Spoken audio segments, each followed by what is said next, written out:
Okay, hi. Hello, hello. This is Lynnis Woods-Mullins, and welcome to the Wellness Woman Show. It's so wonderful to have you here today. Today happens to be Martin Luther King's birthday, and I wanted to digress a little bit from the kinds of shows we normally do and talk about something that's near and dear to my heart. You know, of course, wellness too is near and dear to my heart. And I guess you could say this topic somewhat has to do with wellness, if it had in terms of emotional wellness, spiritual wellness, because our country right now, I think, is pretty sick. We are going through high anxiety and depression in many cases, and whatever side of the fence you're on politically, I think we can all say the times have been pretty stressful. Whether you approve of the policies that the president has put forth or not, the way they get put forth and all the hoopla with the media and the follow-up and the constant back and forth, it can be very stressful. So I decided that, I'm always trying to be positive and always try to find the good piece in the midst of a puzzle. And I decided that I wanted to talk about something that I think that Martin Luther King would be excited about. But I first wanted to tell you a little bit about my history with the King family. I grew up in California, but when it came time for me to make a decision about where I wanted to go to college, I went to Spelman College. My mom went to Spelman College, and my dad went to Morehouse College. While I was there, I met Marty King, Martin Luther King's father, and it was somewhat of son. And it's somewhat of a coincidence, I guess, because my dad went to school with Martin Luther King and knew him very well, much better than I knew Marty King. But when Daddy King, Martin Luther King's father, used to come to my hometown of Sacramento, he would always stay with my family. So we knew them. And when Martin Luther King was killed, I'll never forget this. We were home. We were watching the television, my mom and dad, and my mom's crying, my dad's crying. And at that time, I was in fourth grade, and my youngest sister was, she's 4 years younger, so do the math, first grade or whatever. My other baby sister hadn't been born yet. And all of a sudden, my mom and my dad, they looked at each other, and they said, let's go home. And the next day, we were on a plane. And I had the very rare and unusual experience of getting a chance to go to Martin Luther King's funeral. I was in the march, and I'll never forget on the march on the way to the church, walking between a rabbi and a priest, and they were holding my hands. My parents were already in the church, and I was walking with a lot of Spelman students. And at that time, I was only in fourth grade, so this is before I started Spelman. My cousin went to Spelman, and I believe she was in the class of 1969, so she must have been a junior, maybe a senior at the time. And it was such a surreal experience, one that I will never, ever forget.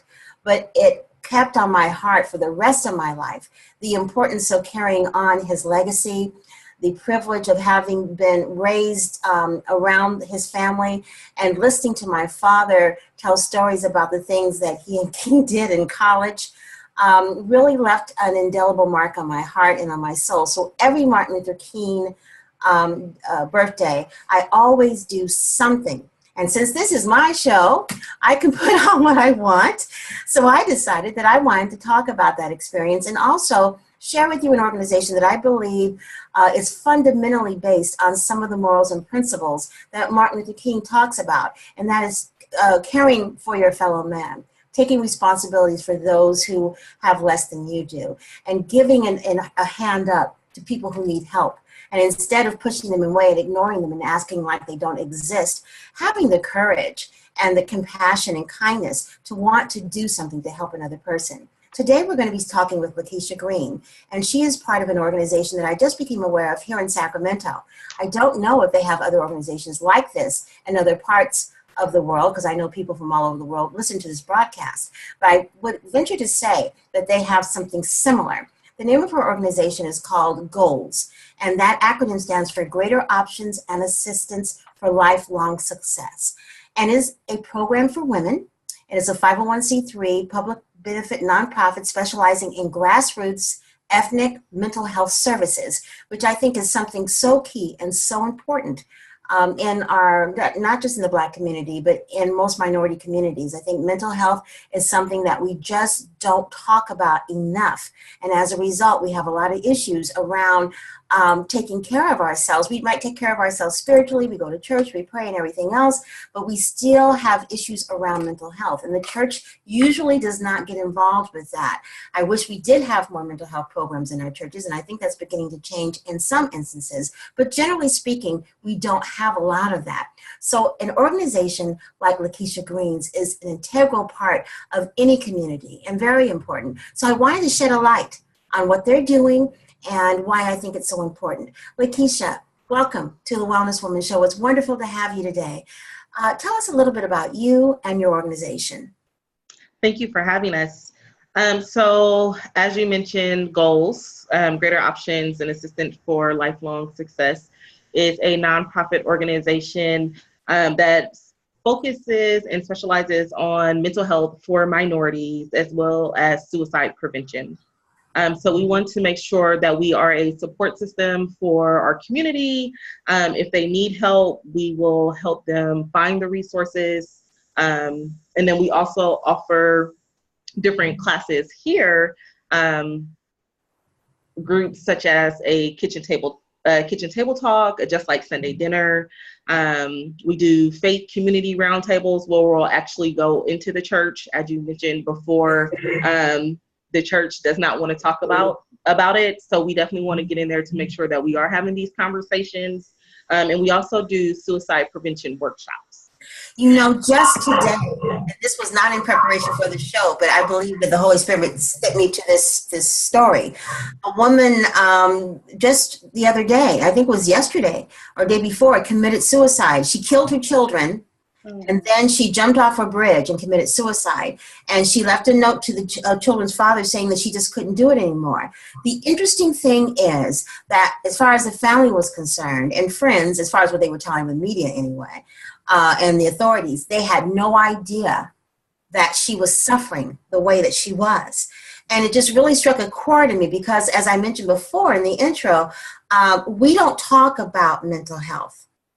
And I've heard people say in our communities that, oh, well, we don't do that. We don't commit suicide. But that's not true, because just within the last month, I've heard about 2 young people, children under the age of 12, who committed suicide in Sacramento.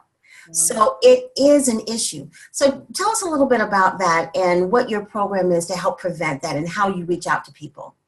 Absolutely. There's definitely a stigma in our community when it comes to mental health and suicide. We offer services to a wide variety of people. And one day I was doing a group for youth. It was a young adult group. And one of the gentlemen mentioned that, you know, Black people, we don't do that. We don't commit suicide because we're strong. We come from a strong background. We come from a strong heritage. We have to overcome because that's just what we do. And I'm like, you know, we are a strong group, but you also have to understand that if we need help, that we have to be able to be vulnerable and get the help. That's another stigma that I've heard in our community, is that we don't want to be vulnerable around people that we don't know. So when I go out and try to reach out to people, I just let them know that this is a safe place for them to be able to be open and share and be vulnerable, to talk about their issues and just get the help and the support that they need. But we definitely want to make sure that we're out there breaking the stigma that mental health is real in the Black community, but there's help out there for us. Just have to take that first step. Right. Now tell us a little bit about your programs. You mentioned Kitchen Table. What is that? So we offer different groups that is more of a grassroots approach and not traditional therapeutic type settings. So a kitchen table talk is a small group of 4 to 6 individuals, like-minded individuals. So it will be specific for single moms only, or we'll have a youth group. We could do elderly, or it'd be a men's group, where we sit around and we talk about some of the issues that's going on in their life today. And just some of those stresses that they're experiencing and ways that they'll be able to overcome them. And then if they need more one-on-one assistance, we also offer one-on-one sessions where they can call in, they can text in, we can do via Skype. to get them the help that they need if they don't feel like or don't feel comfortable doing a group setting. We also offer a Just Like Sunday dinner, which is the same as a kitchen table talk, but it's a little bit bigger and it's for the whole family. So for that one, it's more intergenerational. And we want to have everyone from the little ones up to the elders, just to kind of get everybody's perspectives about what's going on in the world today, in the family, in our lives, and how we can overcome those things. And just, it's about being a support system and building a peer group. And how do you think that a program like this has helped in terms of having an impact and making a difference in the community? I definitely have received a lot of feedback from some of our participants that they like the setup because it feels like family. It feels like home and they feel comfortable.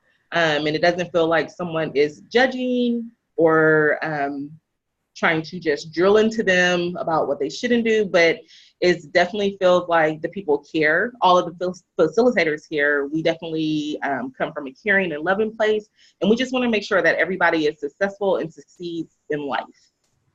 Okay. So we always get great feedback about how this setup is, and it's just welcoming.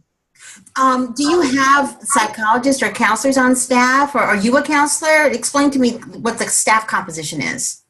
So we have supportive group facilitators, which is my role, and I am a facilitator. Our CEO is a licensed clinical counselor, so she is available to have one-on-one sessions with people if they need more of the therapeutic, individualized, traditional approach. She's on staff to do that. And then we also have connections with Sacramento County. We're funded through Sacramento County to be able to do referrals out into the community if people want to have like one-on-one therapy sessions or find that therapist or a psychologist. Now, moving forward, as you go on with the program, are you seeing any possible funding issues because we are now in a new administration and the focus seems to be on different things? Are you anticipating any differences? We are. We hope that the funding stream continues to come through for us because it's very important. We do have a donation button on our page if anybody wants to donate to the cause to make sure that organizations like this is around and that we stay up and running because we do this for free. It's absolutely no cost for anybody that reaches out to us. Okay. Now, can anybody in the community reach out to you, or does it have to be people who are low income, or?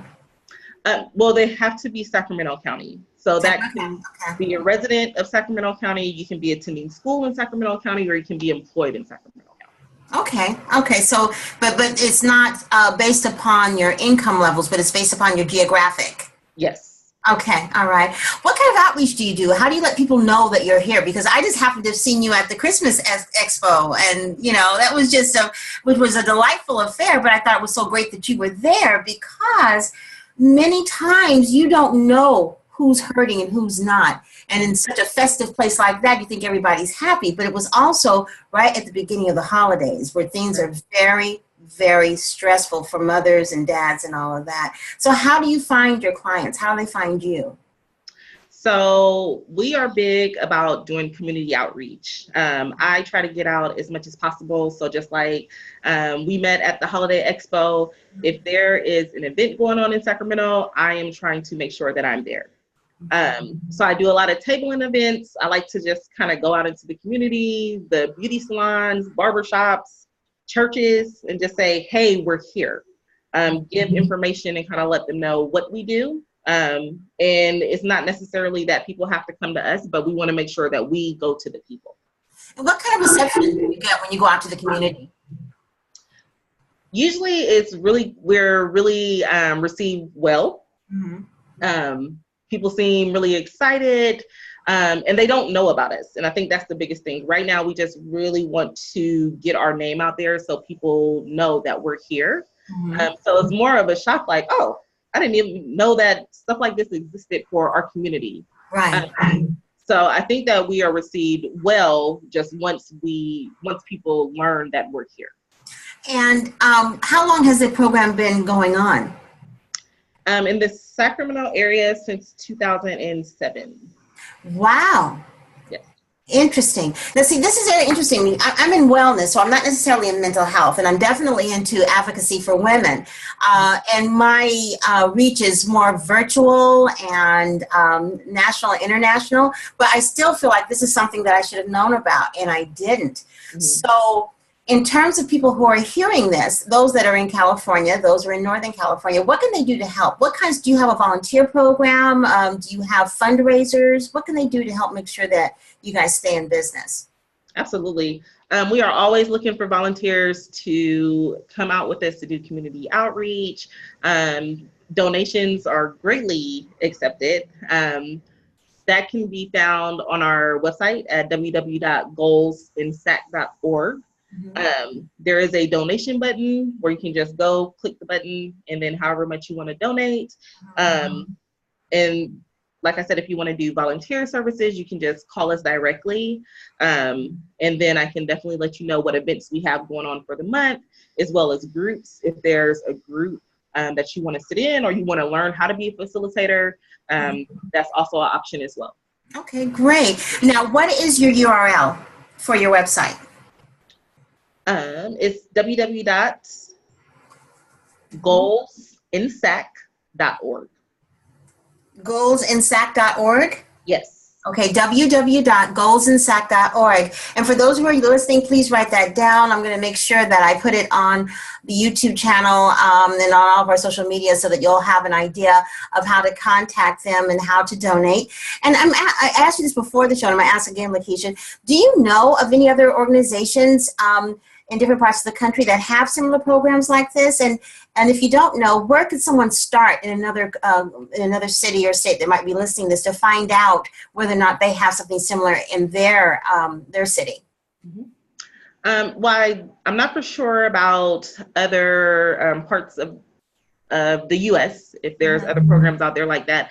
But I would definitely encourage everybody to start with their county, their local county office, the local county mental health and human services building would definitely be the first place to start. Okay, very good. Well, thank you so much for sharing your information and for all that you do. I'm definitely going to find out about volunteering, and I think I had told you that before, and I haven't forgotten it. You mentioned Kitchen Table or Sunday, whichever one. I want to contribute to this because I was one of those women many years ago where I felt like I didn't have any options left, and I really did consider suicide when I was in my 30s. And my mother had just passed, and I had 4 little ones, and my husband was unemployed at the time, and I was working in corporate America and traveling all over, and it was just too much. And I was at that place.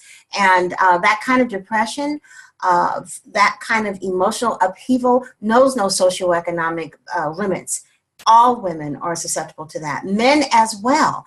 And we need to start talking about it. It's kind of like our nasty little secret that we don't like to talk about in our African-American community, but also in communities of color in general, and also in general, people don't like to talk about the fact that they're not feeling well, in their bodies, in terms of their minds, and I really truly believe that if you're feeling depressed and feeling unhappy, it's only a matter of time before it begins to impact your health as well. In fact, that was one of the questions I was going to ask you.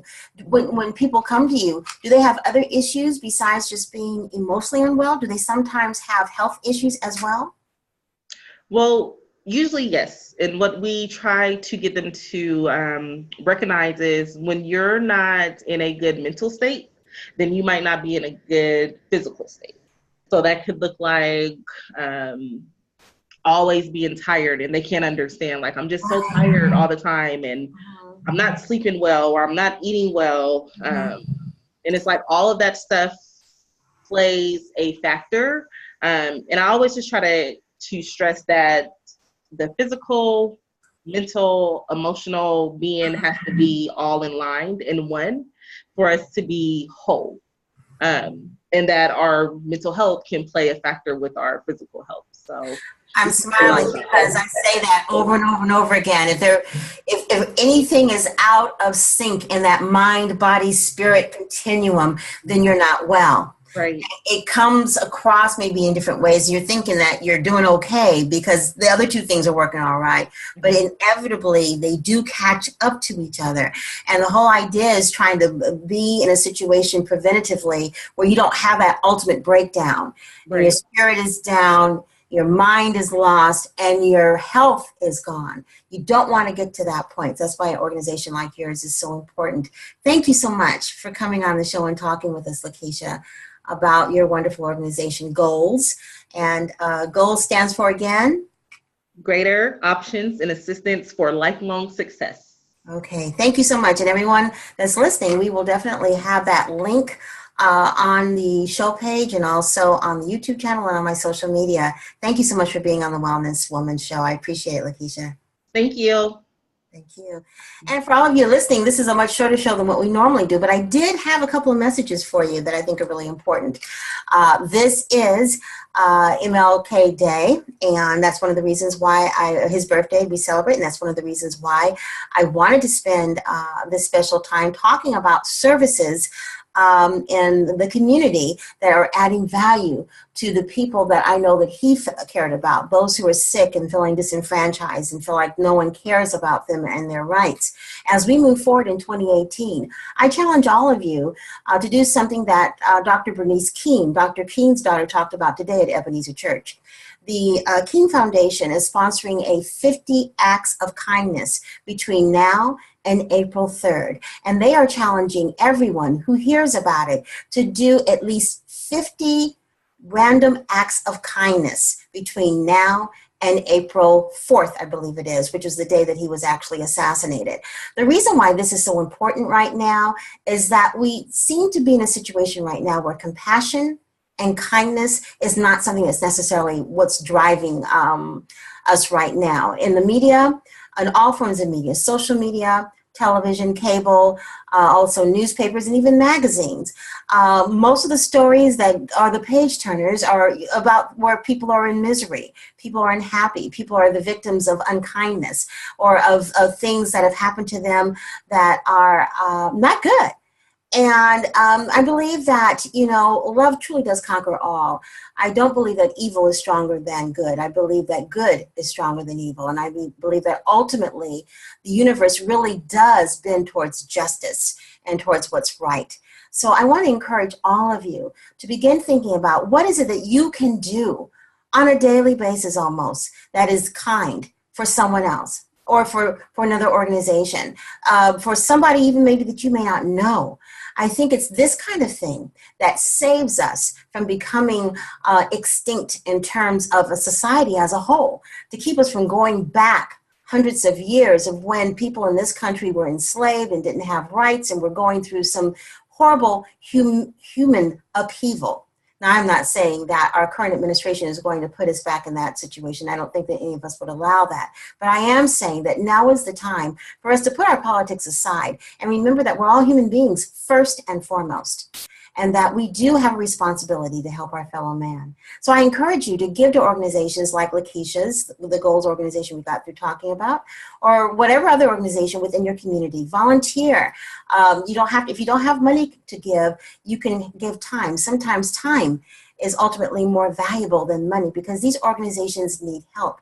Many times they're understaffed, and they're also overwhelmed in terms of the people who are waiting to be able to benefit from their services. So that's my soapbox, that I challenge you to participate in the 50 random acts of kindness. And if you Google that over the next couple of days, I'm sure the King Foundation will have that all over the internet because they talked about it today.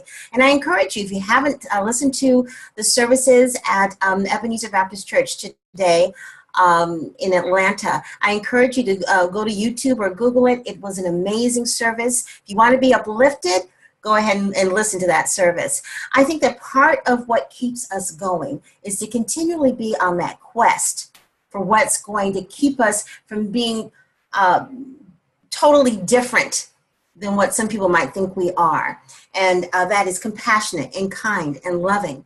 If we don't start doing this for ourselves and for each other, then we eventually, over time, will be even sicker than we already are. It will begin to physically impact us as well as spiritually and mentally. So I want to be preventative with that. And one way to get out of ourselves and the things that we're upset about is to do something for someone else.